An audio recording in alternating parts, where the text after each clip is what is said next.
Well, welcome back to Lucore Automotive Services. Today we're working on something completely different. This is a 1936 Auburn Speedster. All like 19 feet of it.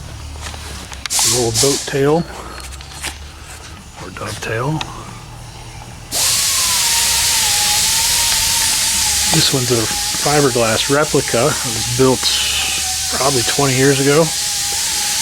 And it is actually, well, it could have been 20 years ago. It could have been 20 years ago. I don't know. I'll have to look.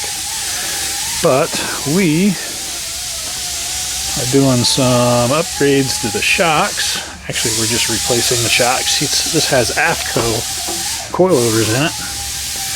And they're leaking, so we decided to put some new ones in it. I love that grill. That swept back grill is super cool. I'll show you under it. It's got a Mustang 2 front suspension and actually a F-body Firebird Trans Am style rear suspension in it. Pretty cool car. Got the rear coilovers out of it. You can see they've been leaking for a bit. I'm sure there's rebuild kits for these, but we decided for speed to just get some new ones, switch them out, and then we'll move forward from there. We get our parts unboxed, and we'll get moving forward on this. Good about getting magnets.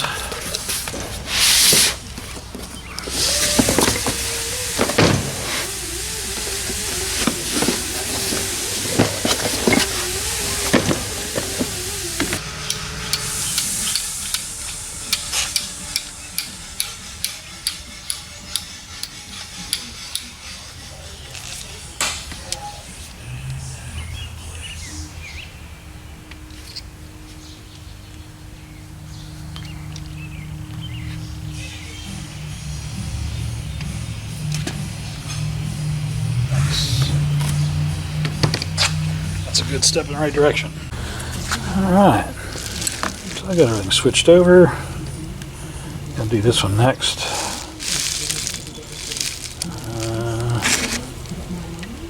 Not too difficult to do. But you got to dial back the spring, release the top hat, pull the coil out, assemble the new one.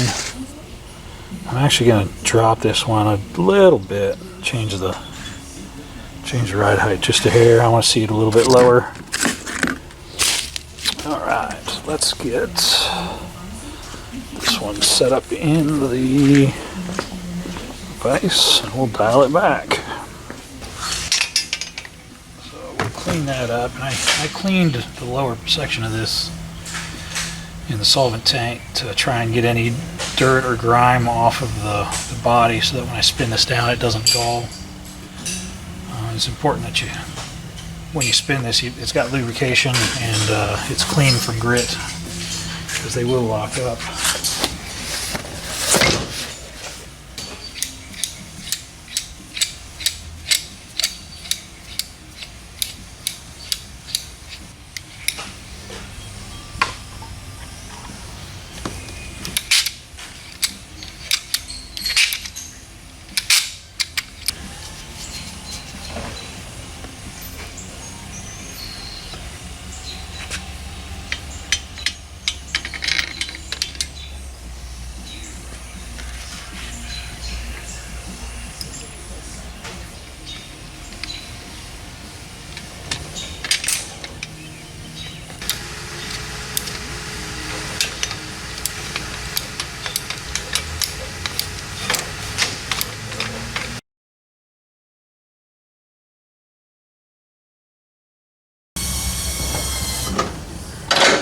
This car is actually pretty cool. It's a neat, unique old car that you can actually drive and enjoy. This is a fiberglass chassis on a fiberglass body on a custom chassis. It uses the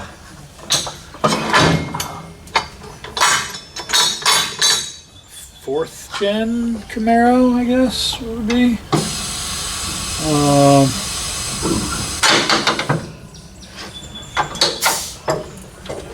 It's got the, well, no, actually it's a 4-link.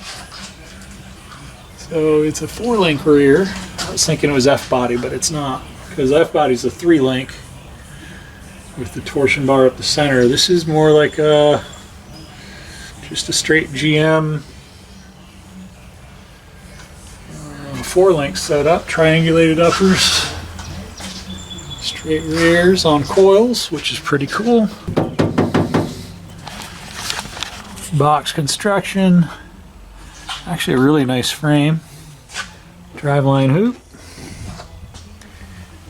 dual exhaust, but the real kicker is it's got a 4L60E and an LS motor in it.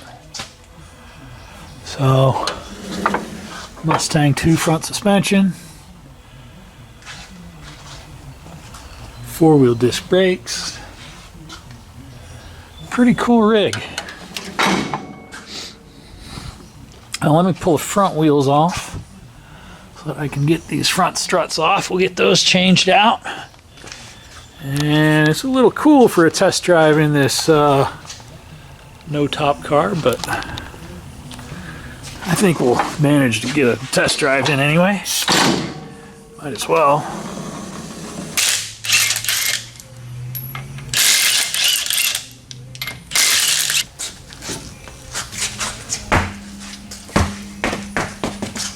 Let's get this thing apart and move on in life.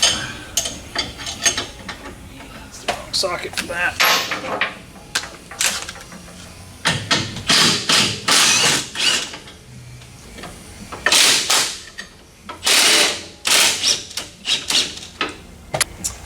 If I remember right, these were really tight up front. How did I get this off?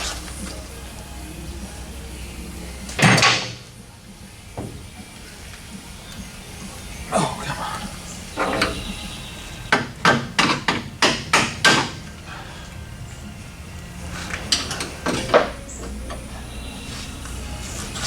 Hammer.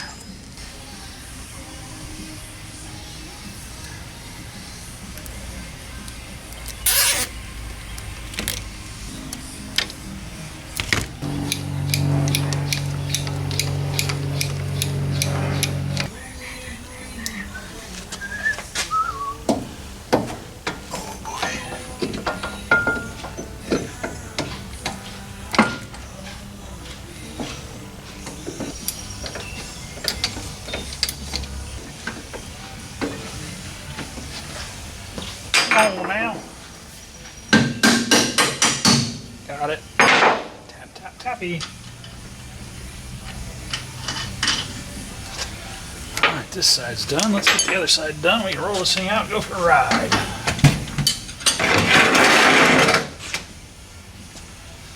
Dial my spring up.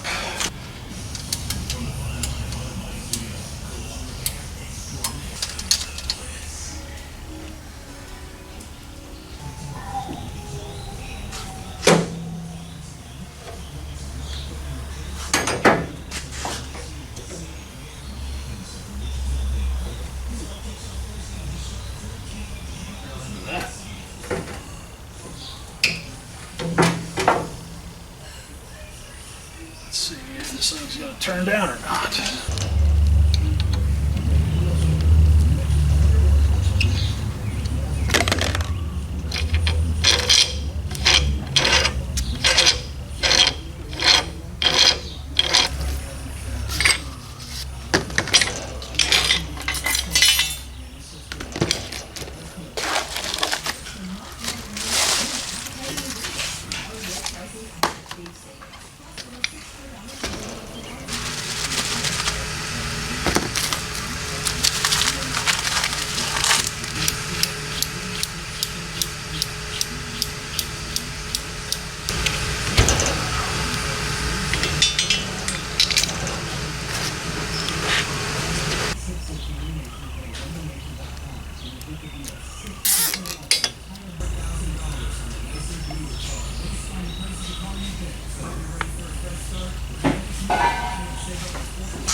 Let's get this corner locked down and check our alignment.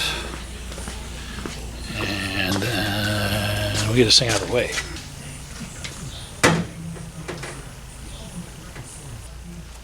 I actually like this shock mount setup thing.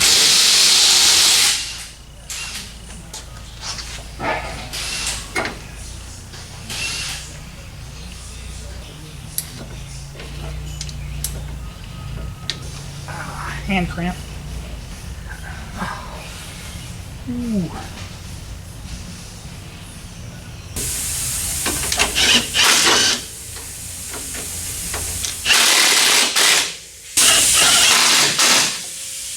What, are you breaking my stuff over there?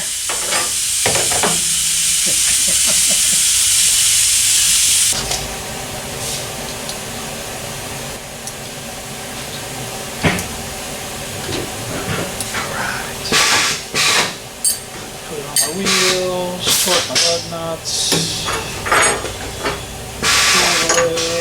keep moving forward.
Go for a test drive.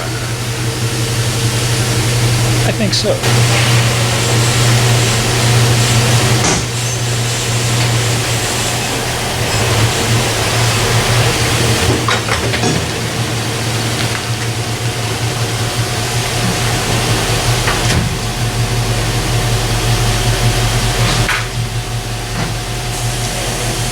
Well, that's just my luck. It starts raining right when I go to test drive it, so I'm gonna have to.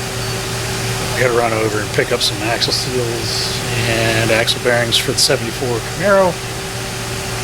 So I'll do that and hopefully it'll stop raining enough for me to drive that thing. It's actually a pretty fun car. I think the battery's dead. I didn't do anything major to it. I didn't have any lights on while I had it parked, and it labored to start when it got here, when I pulled it in. And then then it wouldn't start, and it was only showing 9.9 volts, so I think I've got a dead cell in the battery, and it's idling weird, which is probably the alternator laboring to recharge that weird cell. So I'm going to talk to him about a new battery. We'll probably be sticking a new battery in that thing today too. Well, sadly I didn't get my test drive in that car. It was raining pretty bad that day. It did actually end up needing a battery, so I ended up running to the other side of town over to Westerville to the Interstate Batteries warehouse, picked up the last MT75 that they had in stock, and they advised me that those might be hard to come by because nothing has used those in over 10 years and they're not necessarily sure they're going to be available in the future. I'm like, oh well, that stinks. We're gonna have to build a new battery tray for that thing, because I was trying to put a 78 in it that I had here in the shop and it won't fit in the battery tray. So, you know, another hour out of my day running around. It really messes up the logistics when you have to run around and chase stuff down. But we got it installed. The car starts and idles much better now because it's not running on a battery with a dead cell. It was showing 9.9 volts, which is not enough to make these electronically controlled engines operate properly. Obviously the alternator was kicking in and working overtime, making it work, but needless to say, new battery, 4 new AFCO struts, well, coilover shocks, switched over his stuff, did a quick alignment, and he picked it up in between rainstorms that day after we got the battery put in it. So that's a little something different. We've been working on that fellow's car for quite a few years, and he was just happy to have somebody that said, yeah, we'll work on it, because he had taken it to all sorts of different shops and nobody wanted to work on it. And I'm like, well, it's just a GM engine and trans with a 4-link rear and a Mustang 2 up front. So I didn't really think it was that big of a deal to work on it. And it hasn't been. It's been a very reliable and useful vehicle for him. Anyway, it's got to be fun cruising that thing around in the sun. I've driven it down the road before, and it's a ton of fun. It would be hard for me to own one of those because it rains in Ohio a lot. So taking it out and having it rain on me is not something I would really want to have happen. But rain happens, you got to deal with it. Anyway, thought you guys would like to see it. Thanks for watching. Click like, subscribe, leave us a comment below. I am getting ready to probably do something with this guy here, this 63 Riviera. I'm kind of wanting to drive it around. So I think I'm going to get it working again, and we'll let you know how that goes. Those cars are kind of, they come up quite a bit, and I think they're a very unique car. I love the body lines on the 63 to 65. The 65s are always more expensive because it's got the clamshell Roadhouse Patrick Swayze car. But anyway, you guys have a great day. We'll see you on the next one. Thanks for watching.